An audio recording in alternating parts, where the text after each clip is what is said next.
الرحمن الرحیم۔ السلام علیکم ورحمۃ اللہ وبرکاتہ۔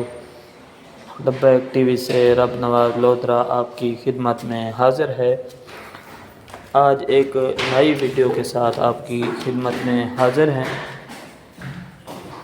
صحافی ارشد شریف قتل کیس میں فیکٹ فائنڈنگ کی رپورٹ میں انکشاف کیا گیا ہے کہ صحافی ارشد شریف کو غلطی سے نہیں بلکہ ایک باقاعدہ منصوبہ بندی کے تحت قتل کیا گیا، اور اس ضمن میں کینیا میں مقتول کے میزبان خرم اور وقار کا کردار اہم ہے، اور ان سے اس ضمن میں مزید تحقیقات کی ضرورت ہے۔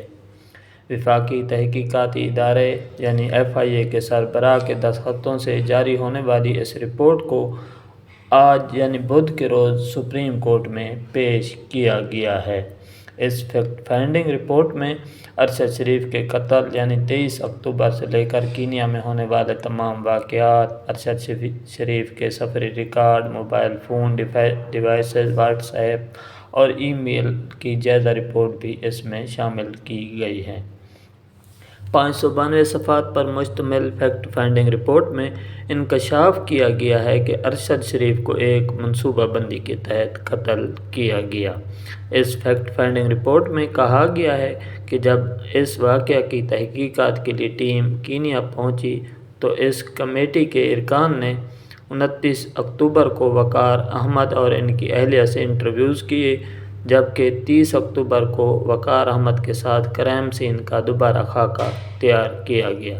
اس رپورٹ میں کہا گیا ہے کہ کرائم سین کا خاکہ تیار کرنے کے بعد ان دونوں میاں بیوی سے دوبارہ بات چیت کی گئی، اور اس کے علاوہ وقار احمد کے فارم ہاؤس میں کام کرنے والے 2 غیر ملکیوں روی اور للو سے بھی اس واقعے سے متعلق گفتگو کی گئی۔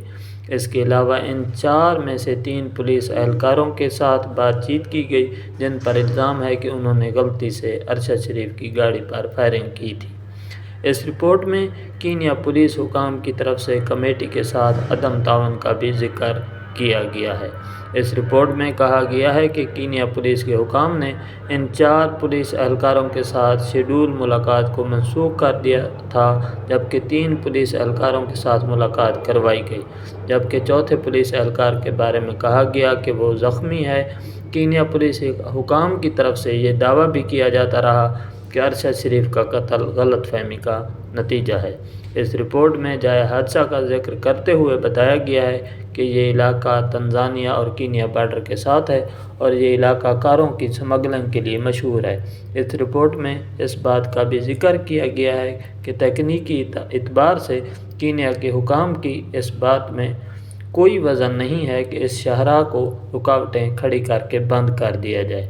واضح ہے کہ کینیا پولیس کی طرف سے یہ ارشد شریف کے قتل سے متعلق کہا گیا تھا کہ انہیں گاڑی چھینے جانے کے واقعے کی اطلاع بھی ملی تھی، جس پر انہوں نے سڑک پر رکاوٹیں کھڑی کر دی تھیں اور ارشد شریف کی گاڑی کو روکنے کا اشارہ کیا، لیکن ڈرائیور نے گاڑی نہیں روکی۔ اس پر پولیس اہلکاروں نے گاڑی پر فائرنگ کر دی۔ اس بیان کے بعد پولیس حکام کی طرف سے یہ بیان بھی سامنے آیا تھا کہ پولیس اہلکاروں پر اس گاڑی سے فائرنگ کی گئی جس میں ارشد شریف سوار تھے، تاہم پولیس اہلکاروں نے اپنے دفاع میں گولی چلائی۔ اس رپورٹ میں یہ بھی کہا گیا ہے کہ کینیا پولیس حکام کے بیانات تضادات سے بھرے ہوئے ہیں۔ رپورٹ میں کہا گیا ہے کہ جس گاڑی میں ارشد شریف سوار تھے اس پر فائرنگ 2 ہتھیاروں سے کی گئی، جن میں ایک 7mm اور دوسری ایک اور گن سے فائرنگ کی گئی، اور ان ہتھیاروں سے مجموعی طور پر 9 گولیاں چلائی گئیں۔ رپورٹ میں فائر کی جانے والی گولوں کی ٹریجیکٹری کو بھی بیان کیا گیا ہے، اور ارشد شریف کے سینے میں لگنے والی گولی ٹریجیکٹری فائرنگ پیٹرن سے نہیں ملتی۔ رپورٹ میں اس بات کا بھی ذکر کیا گیا کہ ارشد شریف کو ایک گولی کمر کے اوپری حصے میں لگی اور گولی گردن سے تقریباً 6 سے 8 انچ نیچے لگی، جو سینے کی جانب سے باہر نکلی۔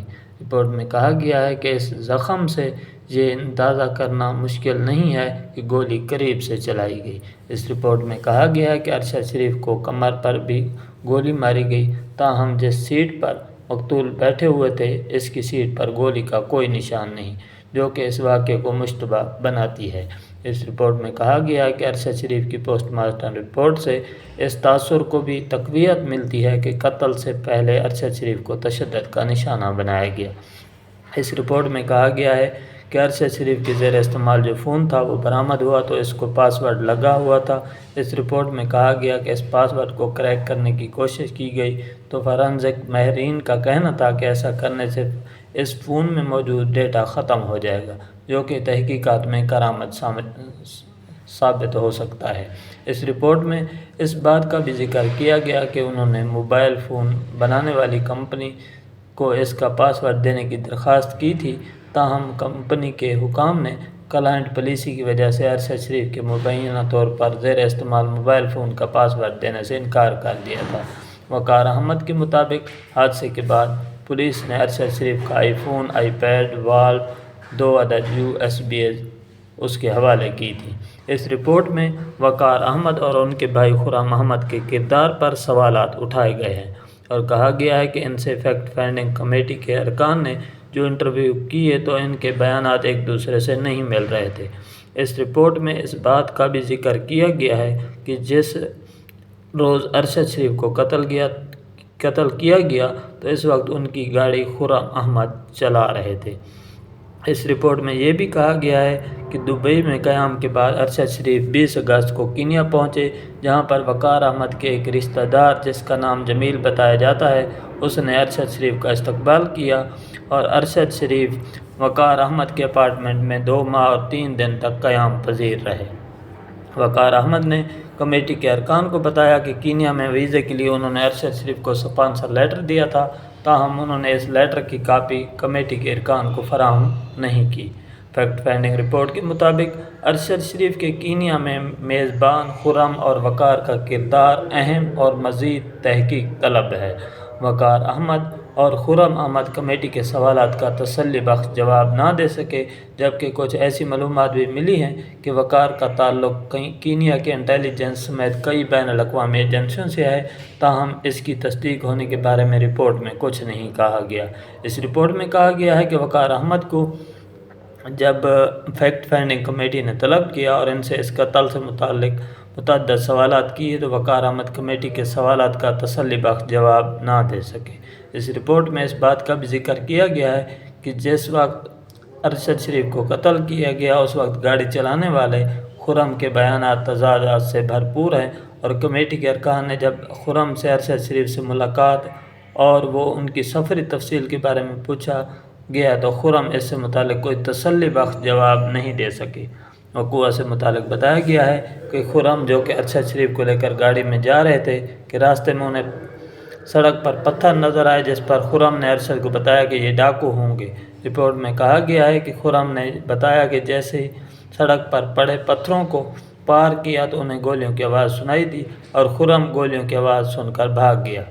رپورٹ میں کہا گیا ہے کہ خرم نے محسوس کیا ارشد شریف کو گولی لگی ہے، جس کے بعد خرم نے اپنے بھائی وقار کو فون کیا اور فارم ہاؤس پر پہنچنے کا کہا، اور فارم ہاؤس وقوع سے 18 کلومیٹر دور تھا۔ رپورٹ میں کہا گیا کہ فارم ہاؤس پہنچ کر خرم نے گاڑی کو گیٹ پر ہی چھوڑ دیا اور اندر بھاگ گیا، اور خرم کا کہنا ہے ارشد کی ہلاکت فارم ہاؤس کے گیٹ پر ہوئی۔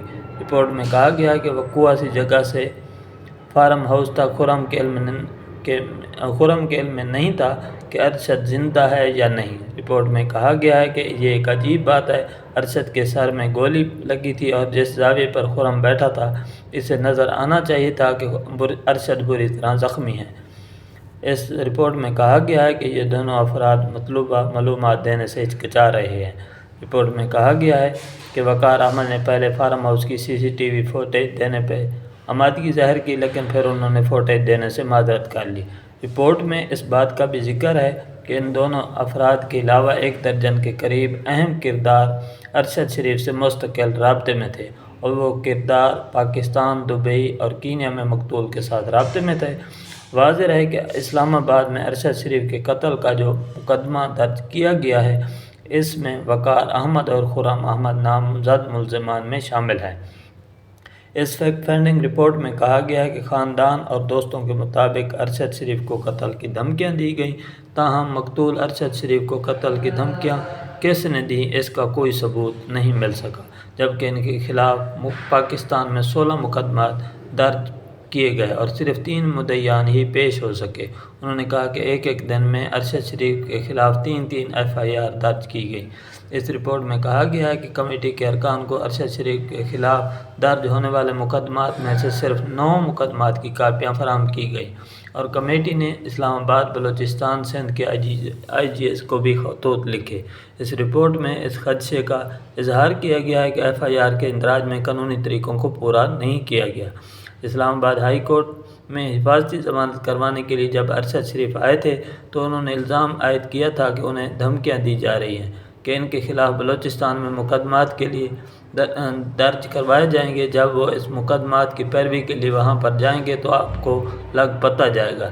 اس رپورٹ میں پاکستان تحریک انصاف کے سابق رہنما فیصل واڈا کا بھی ذکر کیا گیا ہے کہ جنہوں نے فیکٹ فائنڈنگ کمیٹی کو نہ شواہد دیے اور نہ بیان جمع کروایا ہے۔ فیصل واڈا نے ایک پریس کانفرنس کے دوران دعویٰ کیا تھا کہ وہ ایک اعلیٰ سطحی تحقیقاتی کمیٹی کو ان افراد کے نام بتانے کو تیار ہیں جو ارشد شریف کے قتل میں ملوث ہیں۔ فیکٹ فائنڈنگ کا زیادہ تر حصہ لوگوں سے کیے گئے انٹرویوز پر مشتمل ہے۔ ارشد شریف قتل کیس میں زیر استعمال گاڑی، نقشہ جات، کرائم سین کی جائزہ رپورٹ، قتل کیس میں استعمال اسلحہ، بیلسٹک رپورٹ، ارشد شریف کے mobile phone devices, what's app اور ای میل کی جائزہ بھی رپورٹ کا حصہ ہے۔ فیکٹ فائنڈنگ رپورٹ کا کہنا ہے کہ ان کی نظروں سے ارشد شریف کی پرسنل ڈائری بھی گزری ہے۔ اس میں ایک ہاتھ سے لکھی چٹ تھی جو بظاہر ان کی اپنی ہینڈ رائٹنگ میں نہیں۔ فیکٹ فائنڈنگ رپورٹ میں درج ہے کہ ارشد شریف فوج سے پرانی قربت بحال کرنے کی کوشش کر رہے تھے اور اپنے نئے اسٹیبلشمنٹ مخالف موقف کے باوجود خود سے یا کسی اور کے ساتھ مذاکرات کر رہے تھے۔ یہ غیر واضح ہے آیا ان کے اندرونی اختلافات حل ہوئے تھے یا نہیں۔ بیرسٹر شعیب نے دعویٰ کیا کہ ارشد شریف نے وطن واپسی کی غرض سے عدالت میں درخواست دائر کرنے کی ہدایت دی تھی۔ ماہرین وقار احمد کی بیوی نے دعویٰ کیا کہ انہوں نے چند دنوں میں واپس جانے کا ارادہ ظاہر کیا تھا۔ تحقیقاتی ٹیم نے یہ بھی کہا ہے کہ پینٹ ہاؤس سے برآمد کی گئی USB میں سب سے اہم ڈیٹا ان کمپنیوں کے بارے میں ہے جن کے مالک زلفی بخاری ہیں۔